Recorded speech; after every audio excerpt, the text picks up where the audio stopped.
Anak ng militar, pusher ng shabu. Sa lahat ng bagay kasi gusto ko una ko. Maging sa bisyo, sa away. Buhay lansangan, lalong nagpalubog sa dalawang nag-iibigan. Iisip ko ng mga time na yun, paano na kami ng mga anak ko, sinong bubuhay sa amin? Komunistang rebelde, pagpatay ang naging hanap buhay. Pag nakapatay ako, sisigawan kami, tuwan-tuwa kami. Kung hindi ka papatay, ikaw ang papatayin. Alagwa, Nag-decide ako magpakamatay, no? Na tinali ko na nga yung cord sa kisame. Alam mo, nasa isip ko noon, ano? Kung namatay na ako, I will be doing my family a favor. Sa murang isipan ni Tony de la Paz, ang mundo ay isang palaruan, mababaw at puno ng kasiyahan. Ngunit ang simpleng palaruan ay naglaho nang pikit mata siyang sumali sa fraternity at sinimulang tumikim ng ipinagbabawal na gamot. Sa lahat ng bagay kasi gusto ko una ko. Maging sa bisyo, sa away. Maybe I was looking for acceptance. Gusto ko maging pareho nung tatay ko, no? Na matapang, sikat, no? Pinilit ni Tony na higitan ang estado ng ama, ngunit ramdam niyang may kulang pa. Ito na lang babuhay. Kung ibig sabihin, kung hindi ako high, hindi ako sabog, wala eh. Walang kwenta yung buhay. Sa isang kisap mata, lahat ng luho ay nahinto. Nagsimulang malugi ang negosyo ng kanilang pamilya at sabay nagkasakit ang kanyang mga magulang. I was forced to stop schooling because yung finances nga namin bumagsak na. Yan, nagsimula na yung depression. Hindi pwedeng wala akong tama everyday. Kahit gin, iinumin ko yan basta makatulog lang. No? Sa kanyang pag-iisa, ang programang 700 Club ang nagbigay sa kanya ng pag-asa. Isang drug addict din. He was testifying about yung emptiness na meron siya, yung kawalan ng pag-asa, yung kawalan ng identity. Sabi ko, parang ako yun na, parang ako yung kinakausap. As alam ko, ang biyahe ko, papunta impyerno na ako noon. Marami na akong kalokohan na gawa. Sinare niya yung pagmamahal ng Diyos. You don't have to suffer. Hindi ka kailangan pumunta sa impyerno. Jesus loves you, no? Yun yung message, mahal ka ng Diyos. I just found myself praying with Him. Umiyak ako, parang bata. I felt the peace in my heart.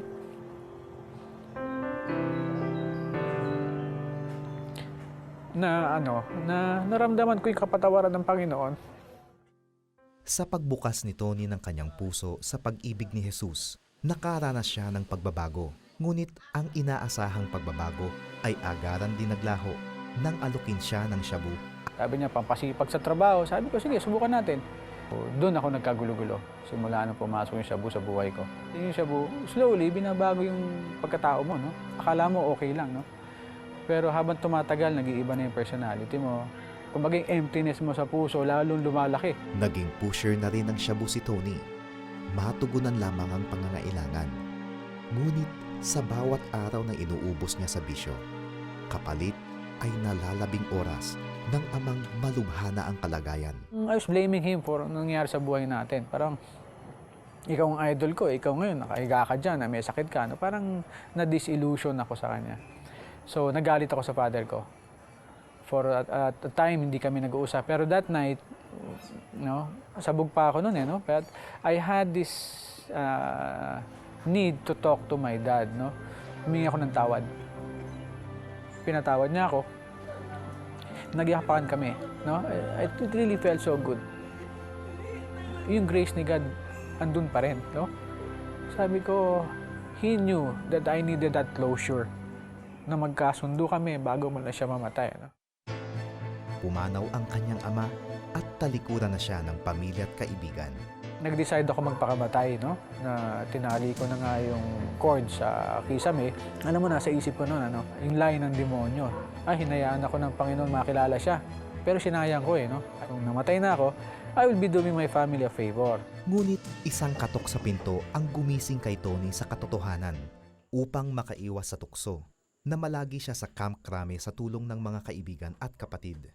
Ngunit nang makalabas siya, muli niyang tinalikuran ng bagong buhay at nagapi ng droga. Palaki ng palaki yung void sa puso ko. Parami ng parami yung drugs na kailangan ko. So eto, depressed na talaga ako. Umas ako ng opisina, sumakay ako ng taxi. Ang di ko maintindihan, yung taxi driver sabi sa akin, huwag masyadong isipin kung ano iniisip ng mga tao. Sabi ko, oo nga eh. Tapos, ang feeling ko, parang sasabog yung dibdib ko sa sobrang natakot ako, hindi ko na maintindihan talaga yung buhay ko. nanalangin ako sa Panginoon. Sabi ko, Lord, gusto ko na magbago talaga. Pero hindi ko kaya. Kailangan tulungan mo ako. Alam mo, nung hapon na yon, yung panalangin kong yon, para bang narinig ng Panginoon, may malakas na hangin na bumuhos, para bang tinanggal yung fear, yung emptiness sa puso ko. The Lord heard my prayer. That was a prayer of repentance. Sabi ko, gusto ko na bumalik. Ayoko na to. Pero kailangan mo akong tulungan, hindi ko kaya. Naging totoo sa buhay ni Tony ang panalangin isinambit kay Hesukristo.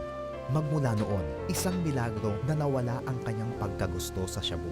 The second time na nirecommit ko ang buhay ko sa Panginoon, yun na pinaka-feeding ko talaga yung 700 Club. I wouldn't miss a show. Pinapanood ko yan kahit minsan paulit-ulit. Because it's the Word of God Yun yung nagpupuno ng araw ko, It makes my day complete. And I feel so clean and so childlike, Bumalik ako dun sa pagiging bata. Ang Panginoon lang ang pwede magbago ng puso ng tao. And until I have a personal relationship with God, yung void sa puso ko hindi mapupuno. Si Jesus lang talaga. Ang mga sugat ng kahapon ay naghilom dahil sa pagmamahal ng Panginoong Hesus na bumuho sa puso ni Tony.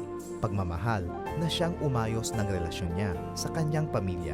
Truly, God restores, broken relationships, broken lives. My real issue was, ang tingin ko, I really didn't know what life was all about, yung identity ko as a person. I had to prove myself, kaya mayabang ako. I had to try things to fill up the void. But now looking back, I just had really to know my true identity in Christ. Na tanggap ako ng Panginoon as I am. Ilang beses mang lumagapak at mahulog sa bitag ng droga noon si Tony. Hindi pa huli ang lahat. Makalipas ang 20 taon, isa na siya sa mga namamahala sa Penwell House, isang rehabilitation center. Naging bukas na libro ang buhay niya at nagsisilbing inspirasyon sa mga taong nakaranas din ng hirap kumawala sa matinding bisyo. Ang hindi ko makakalimutan na tinuro ni Tony sa akin na yung realization na may pag-asa pa pala ako. At maski gaano ka dilim yung past mo, mahal ka pa rin ng Diyos. Naintindihan ko na mahal ako ng Diyos. Ano man ang nagawa ko, mahal niya pa rin ako. Kung hindi babaguhin ng Diyos ang puso ng tao, hindi pwede magbago ang tao. Ang Panginoon lang ang pwede magbago ng puso ng tao. Si Tony de la Paz, ilang beses nadapa. Every time he fell, God would lift him up. And then after he would stand, he would fall again. And then God would lift him up. And then fall again. God would lift him up. How far, how wide, how high, how deep is God's love truly? Alagwa, yan ang tawag sa isang saranggolang nakawala sa humahawak. It will fly for a while and then come crashing down. My friend, if you want a life that is secure, that will keep you flying high, huwag po tayong kumalas sa Diyos na lumikha sa atin. Let's put our life in His hand and trust Him completely to guide us. He will never let you go. Please join me in this prayer and mean this prayer from the bottom of your heart. And then allow God to intervene in your life. Just say, My Heavenly Father, Lord, I surrender everything to you right now. Ang pag-drugs ko, all the sin and vices that I'm doing, Lord, I just want a new life. And so right this moment, Lord, I surrender everything to you. I place it at your footstool. And I come to you, Lord, asking your forgiveness. Will you forgive me for all these things, or all the crazy things, the sinful things that I continue to commit every single day? And Lord, I turn my back on my sin. I want a new life. Give me your strength. Pour unto me your love. And right now, Lord, I surrender everything. I open my heart's door and invite you, Jesus, to come into my life. Yes, Jesus, come into my life. Jesus, be my Savior. Jesus, be the Lord of my life. Thank you, Jesus, for loving me unconditionally. I pray this prayer from my heart in the name of Jesus. Amen and amen. Kayo bang sumabay sa aming panalangin? Tinanggap niyo ba si Jesus bilang Diyos at tagapagligtas ng inyong buhay? If yes, kayo ay bago ng linalang. Ang pangalan niyo ngayon ay nakasulat na sa aklat ng buhay. Balitaan niyo naman kami kapatid sa inyong bagong desisyon. Please text yes, space, the 700 Club Asia at ipadala yan sa aming smart number 0949-888-8001. Pwede rin sa Globe 0917-406-5001 at Sun number 0925-300-3000. Welcome to Christ Family. Please text us your very important decision. Our texting instructions are on your screen. Parang kagubatan ng syudad. Maraming patibong, maraming mababangis na hayop na naghihintay ng mabibiktima. Yan ang naging buhay ni Josephine sa mga lansangan ng Maynila. Namulat na po ako nung nasa pangangalaga po ako ng isang matanda. Sabi niya po sa akin, iniwan daw po ako sa kanya ng aking ina. Pinamamalimos po nila ako sa may simbahan ng Quiapo, pinahihiga po nila ako, pinagubad nila ako. Pinahihiga nila ako, nilalagyan nila ako ng lata, kinukuha po nila yung pera ko. Pag wala po akong pera, pinapalo po nila ako. Nag-meet na po kami sa street, si Reynaldo Villamil po. Sa kanya ko na po nakita lahat. Importante po sa akin, napakahalaga niya po sa akin. Siya po ang nagbigay ng hinahanap ko. Sa kanya ko po nakita ang lahat. Mag-best friend po kami. Nagsama na po kami. Natutong mamuhay si Josephine at ang napangasawang si Reynaldo sa malupit na lansangan. Lahat ng magagawa upang mabuhay basta't di iligal, sinusubok nila. Ngunit sadyang mabagsik ang mga pangil ng syudad. Sa UST po, doon po ako nanghihingi sa mga estudyante. Sabit ko po yung isang anak ko, karag-karag ko po yung isa, hatak-hatak ko po yun. Mabuhay lang po kami. Yung hanggang sa nagbenta po kami ng drugs sa mga bus, PDP liner, kukuha po kami sa Quiapo, tapos ibibenta po namin sa mga driver. Magkapera lang po kami. Nalulong sa droga si Reynaldo. Madalas ay iniiwan itong kumakalamang sikmura ng mga anak. Natutunan na rin niyang magnakaw upang matustusan ang kanyang adiksyon. Nag-isnat po siya ng hikaw sa Rizal Avenue. Lalo lang nalugmok ang pamilya ni Josephine. Para po akong nawala ng isang paa. Naputulan po ako. Kasi doon ko po naranasan ang umulan, bumagyo. Yung taong hinahanap ko po na makakapiling ko, wala na. Malaking kawalan ng pag-asa po sa akin kasi iisip po ng mga time na yun. Paano na kami ng mga anak ko? Sinong bubuhay sa amin? Ngunit sa mapangahas na syudad pala ay may mga taong magaganda rin ang kalooban. Sa isang pagkakataon, nag-cruise ang mga landas ni na Josephine at Steve. Naliligo po kami sa isang bukal. Sa mayroong sulbaran po. Tapos po nagdaan po siya sa amin. Eh kami po pag nakakita ng foreigner, "Hey Joe," gumaganon po kami. Tapos sabi niya, "Kumusta kayo?" Nag-share muna siya sa amin ng salita ng Panginoon. Tapos sinabi niya sa amin kung gusto namin magkaroon ng bahay. Sabi namin wala kayong pang-upa ng bahay. And I just saw them, and they were in bad shape. They really were. They didn't have many clothes on. Medyo magalo. And at that time, they only had one child. There was no house. I think they had a push cart.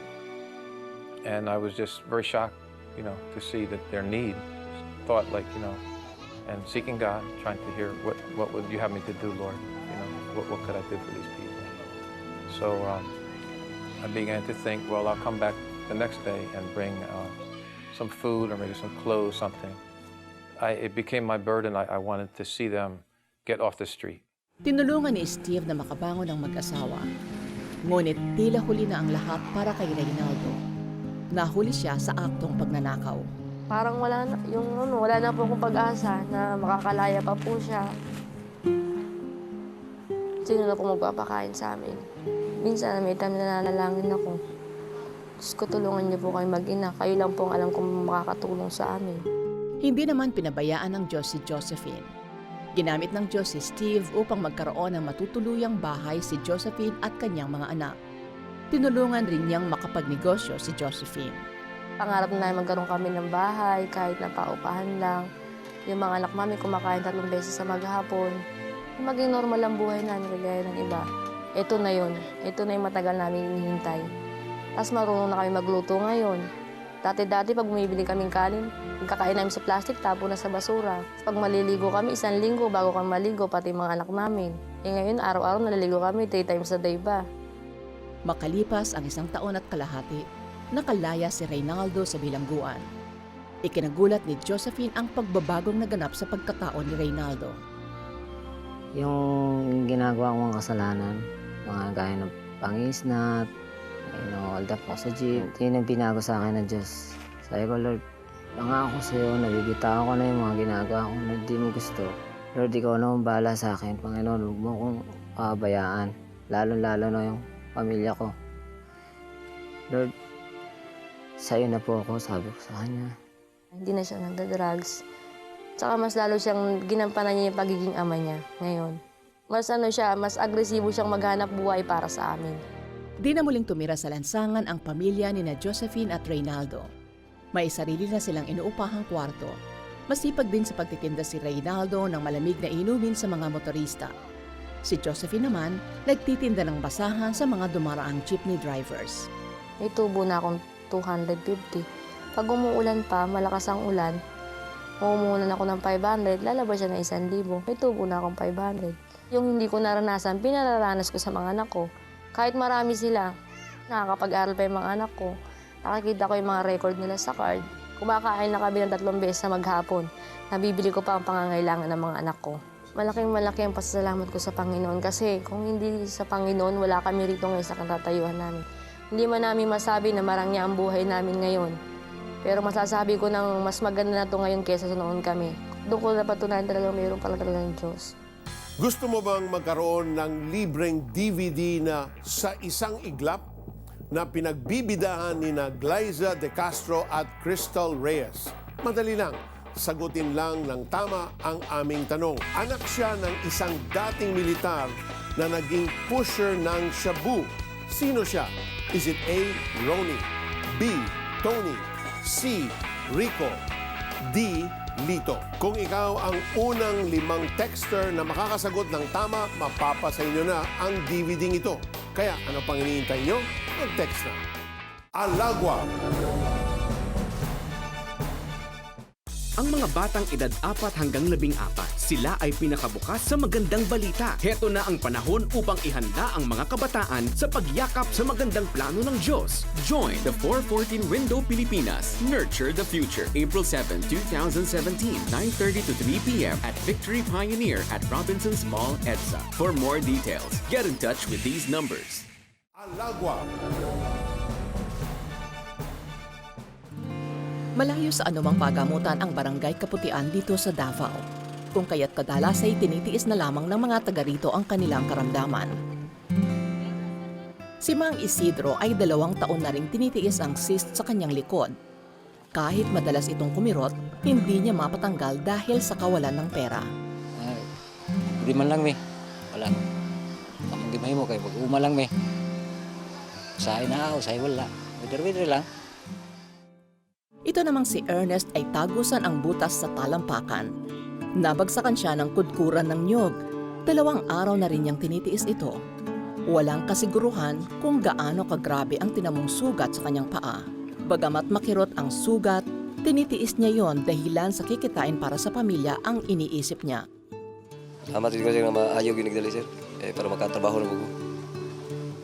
Hanap ang pira mapa-hospital. Pinuntahan ng Operation Blessing ang Barangay Kaputian. Dala nito ang mga doktor at gamot para sa mga taong may sakit sa naturang barangay.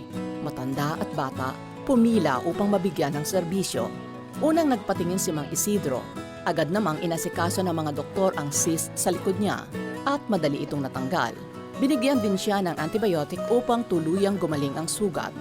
Sa kabilang dako dahil sa 2 araw na ang sugat ni Ernesto, delikado siyang matetano. Kaya naman, tinurukan din siya ng anti-tetano vaccine ng mga doktor ng Operation Blessing. Matapos nito ay masusing nilinis ang butas sa talampakan ni Ernesto.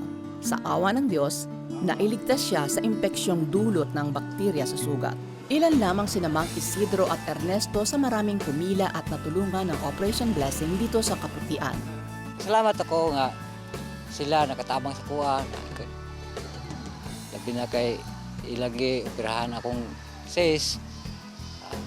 Salamat ko sila ha. Ikaduha, ang tambal gihatag la sa kuha. Pag kadako na akong salamat sila.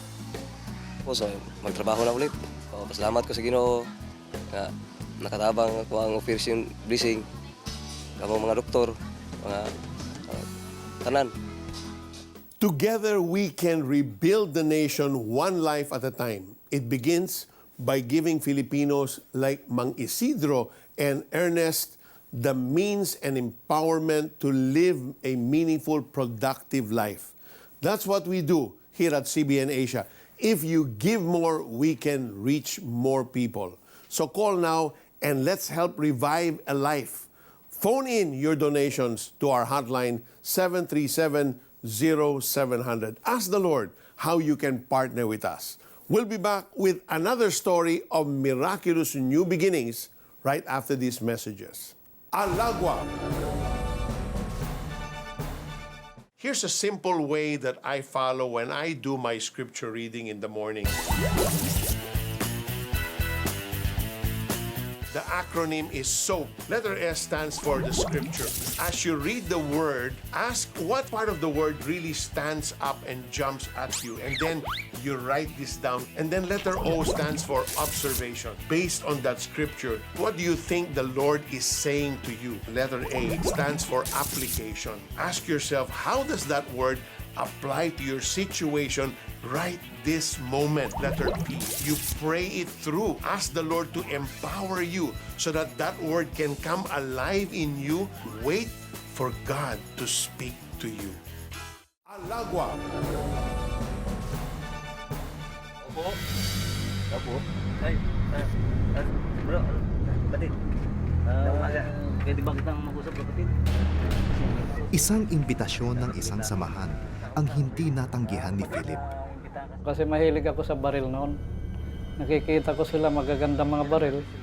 Tapos lahat ng baril pinapahawakan sa akin. Masaya lang ako pag umahawak ako ng baril. Parang mayabang ako. Naging daan ito upang mahikayat si Philip na sumanib sa armadong pakikibaka ng grupong New People's Army o NPA. Dito niya unti-unting natutunan ang kahalagahan ng dahas at armas sa pagpaslang sa mga taong itinuturing nilang mga salot ng lipunan. Gawain namin doon talagang mahirap. Pero ang prinsipyo kung isipin, napakabuti ang prinsipyo ng grupo. Sabi nila kasi walang Diyos-Diyos dito. Kasi pag may Diyos doon, matatakot ka, pumatay.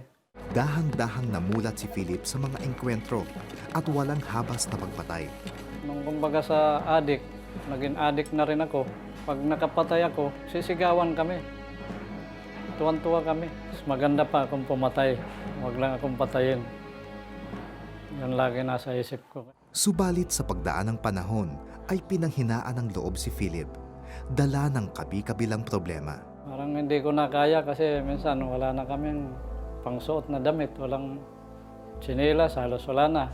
Pagkain, hirap na rin kami doon eh. Kaya napakahirap talaga doon. Gusto ko na umuwi sa amin. Tatakot na ako dito. Nakukonsensya rin ako. Tugon sa nais ni Philip na kalayaan ang naganap noong taong 1989.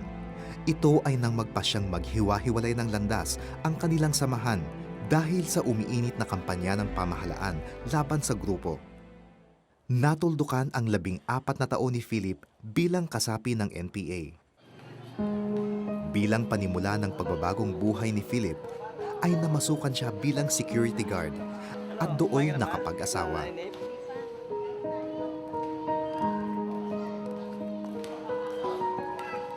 Yung kanyang buhay, tahimik na nakakatakot.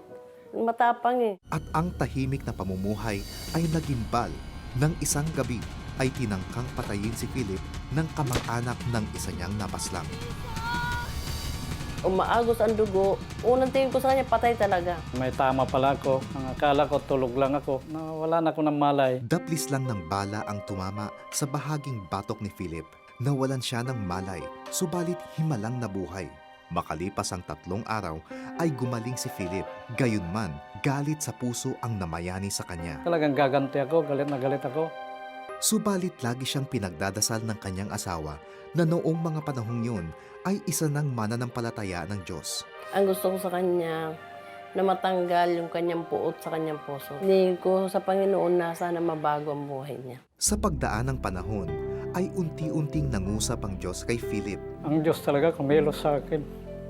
Kasi sa daming mga nangyayari sa buhay ko, ngayon lang nadama ko na may Diyos pala.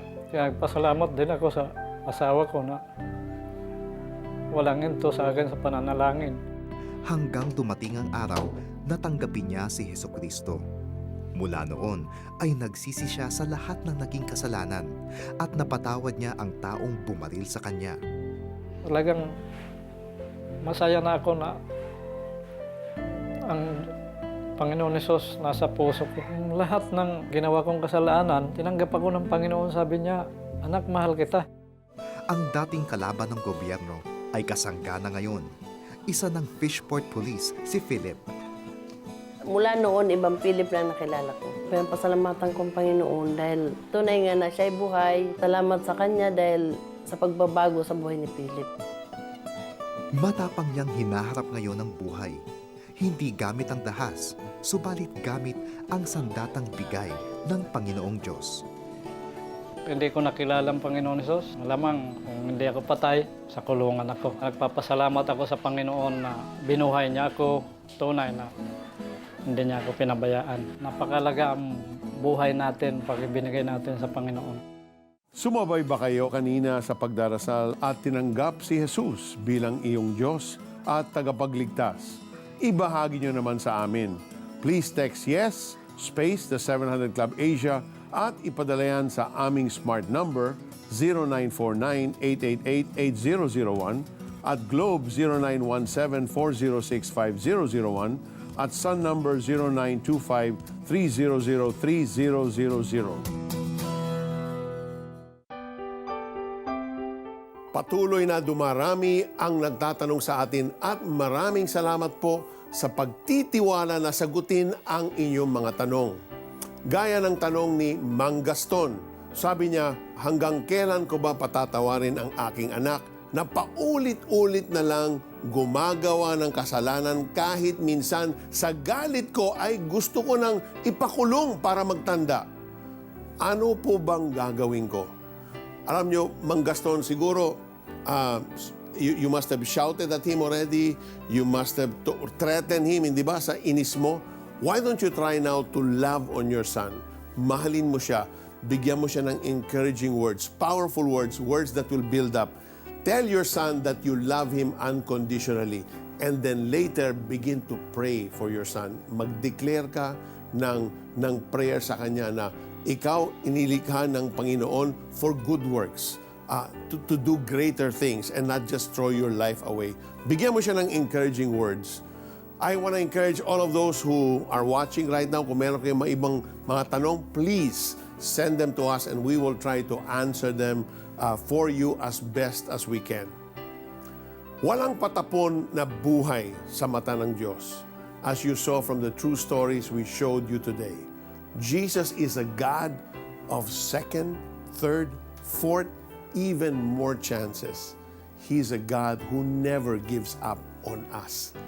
The only one who can give us a meaningful, rich, true, lasting peace.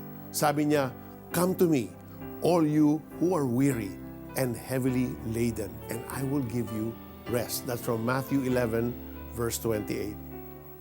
May you rest secure in His love and protection all the days of your life. God bless you.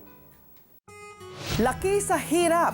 Mula sa pangangalap ng kaning baboy sa kanyang kabataan, naging international singer. Tagumpay ang singing career, subalit bigo naman sa larangan ng pag-ibig. Dahil sa kahirapan, nagkatulong sa mga kamag-anak, pero naging negosyante sa paglaki. Ang kanilang kwento at ang mahalagang regalo sa ating Big Monday giveaway dito lang sa The 700 Club Asia.